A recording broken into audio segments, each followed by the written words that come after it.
দায়িত্বটা আজকে আমার ঘাড়েই পড়লো। আমি কে তা নয় পরেই বলবো, তবে আজকে সুমি বেশ সকাল থেকে ব্যস্তই ছিল। কেন? মাঘী পূর্ণিমার পুজো যে বাড়িতে, দেখো ফল টল গুছিয়ে সমস্ত কিছু অ্যারেঞ্জ করে সে একটা গিন্নির পর্যায়ে পৌঁছে গেছিলো আজকে। যাই হোক, ভ্যালেন্টাইন্স আগের দিন ও বেশ ভালোই লাগছিল।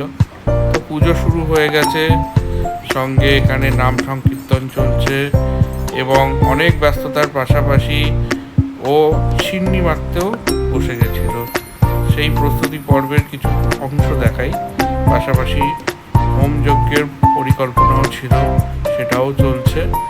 এবং আজকে বেশ দুপুরে জম্পেশ খাওয়া দাওয়া ছিল, খিচুড়ি ভোগ সহ আলুর দম, বেগুনি, সঙ্গে ছিল চাটনি, পাঁপড় এবং শেষ পাতে ছিল পরামান্ন।